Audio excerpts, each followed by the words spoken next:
Week 1 dissertation vlog, ADHD, autoethnography. So I feel like anthropology is already a very, very broad field, but the ADHD spiderweb brain makes me really, really consider things in an interdisciplinary manner, and not just because I think it's the most functional academically and it keeps people from having tunnel vision and getting stuck in, thinking that their field of study is the only field of study that considers these things, whatever these things may be. It's just the way that my brain has been my whole life, is that I see the connections between all of the different things that other people don't necessarily see. Again, whatever the things may be. And in this case, it was my professional, academic, and personal experiences within the wellness industrial complex. And through an interdisciplinary anthropological lens, utilizing the ADHD spiderweb brain interconnectivity, it all makes so much sense, and it has actually been a point of contention and struggle within my experience in education, academia. Specifically, the farther along I get, the more and more people want to push back, because the way that they have studied my existence, a lot of times it's positioned as superior because they have letters behind their name, instead of just letting me have my experience, specifically as an ADHDer. There's a lot to unpack there. But that's one reason that I wanted to do an autoethnography, is because, specifically in a way that is friendly to my ADHD, so in the form of documentary. And I know autoethnography is not always regarded as valid science, or, is not always seen as whatever hoity-toity scientism, academic elitism labels that get attached to it. But it is becoming more and more widely accepted slowly. And I honestly think if more people would take an autoethnographic approach to their research, maybe not necessarily in what they deliver, but on the back end, like to check your bias, your privilege, your positionality, your belief structure, your societal positioning, all of these different things. If you are truly dedicated to ethical research, an autoethnographic, at least consideration, for me anyway, has really, really highlighted how much the personal experience goes into the academic and the professional experience. And in my case, the people that I study and observe and try to help and, focus on are people either like me or have had a similar experience. And it's largely in how we conceptualize things, whatever the things may be. We see the interconnectivity, we see the flaws in logic. There's just a lot of things that are not as standardized as what academia presents. And that autoethnographic approach has kind of interconnected the worlds in a way that requires me to use academic language to explain concepts that everyone but academics seem to understand. And I honestly think that's because of a lot of the standardization in academia and research, which is great in some ways. It's the lack of understanding that this is not the only way, that these things work for these reasons in these particular situations. And it's usually that last piece for these particular people groups. And it's usually that last piece that a lot of academics and researchers get hung up on, and they're convinced that the dots are not connected. Whereas a lot of ADHD academics see the dots that are connected. And for me, including the autoethnography into the research and it becoming the entirety of my project, it allowed me to examine all of the deeply rooted personal feelings through an external academic lens, which me having the integrity and ethics focus that I do just naturally, not that I'm better than anyone. It just, that has been at the forefront of my existence, and I don't know why. I think I was just born this way. And having that ethics consideration and the need for inclusivity and advocacy, for some reason my brain connects it in ways that other people's don't. And I have noticed that a lot of other ADHDers make those same connections that other people miss. And so through autoethnography, I've been able to explore how to explain those things better so other academics can start to conceptualize things in a broader sense rather than that tunnel vision that I was talking about toward the beginning.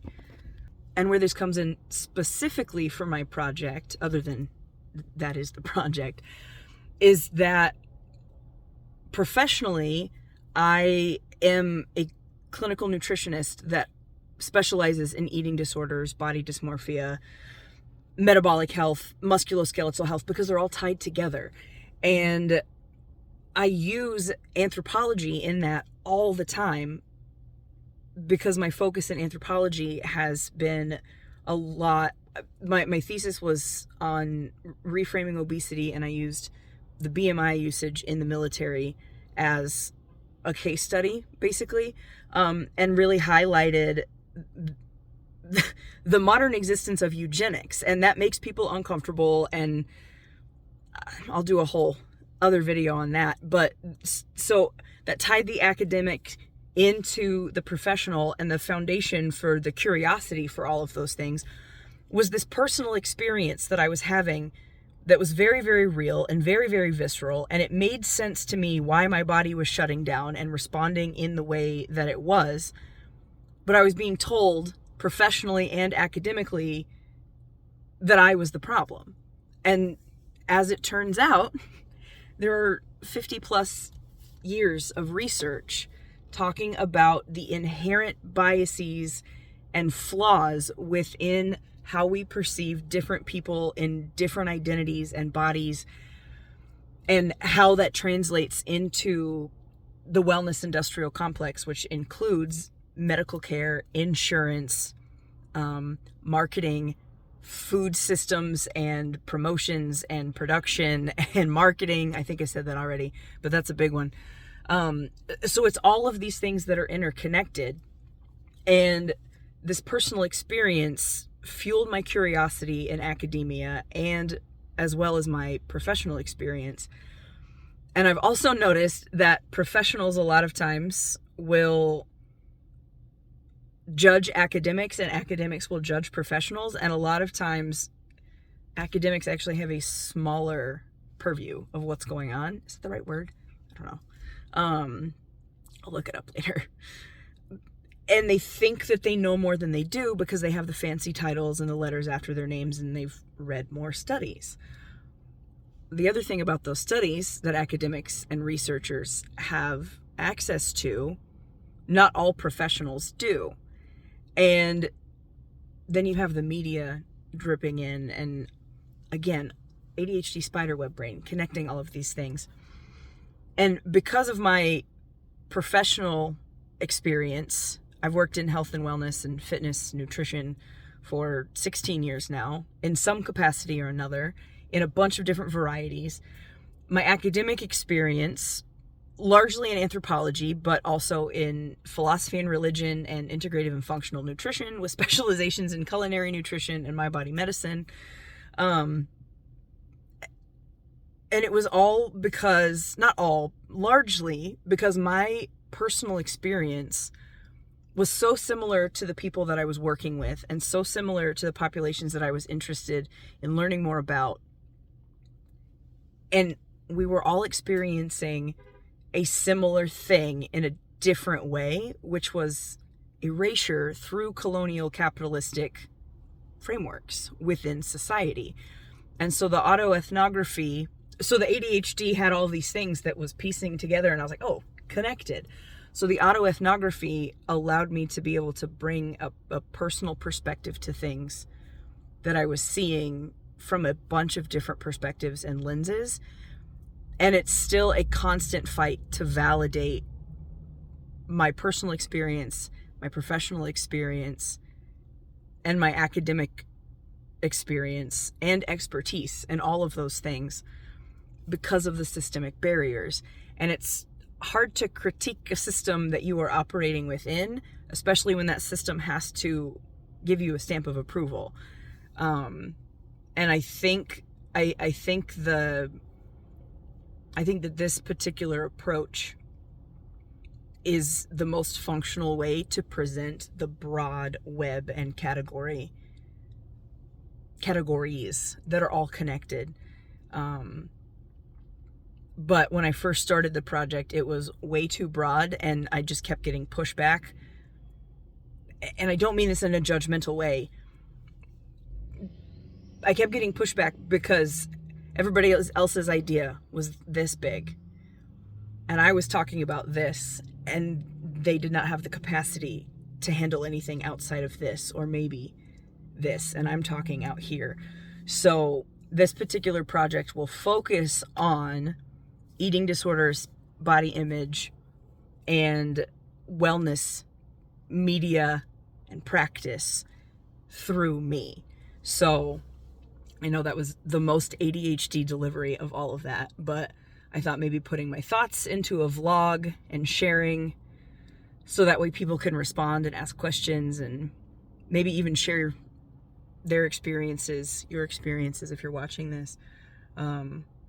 I thought that might be a good way to maybe help me sort out my ideas and put them into a script and decide what kind of footage to get for the documentary bit of it.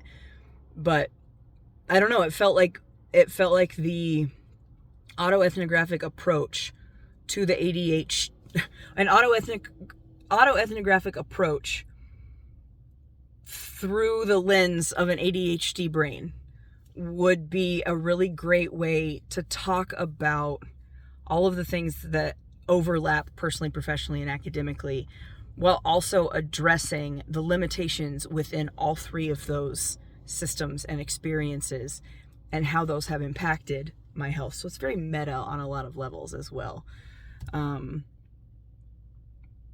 don't know if there's anything specific that is left to talk about within this particular category, but the goal is to put one of these videos out between 10 and 15 minutes every week for the rest of the semester, talking about a particular idea or concept that I have within my dissertation, because I've realized that there are very few people and very few frameworks that operate within a conceptual framework instead of a memorize, regurgitate, repeat kind of framework. And I think the conceptualization is what's missing, and I think connecting those dots is part of that, as well as considering confirmation bias within yourself, especially if you are a practitioner and or a researcher.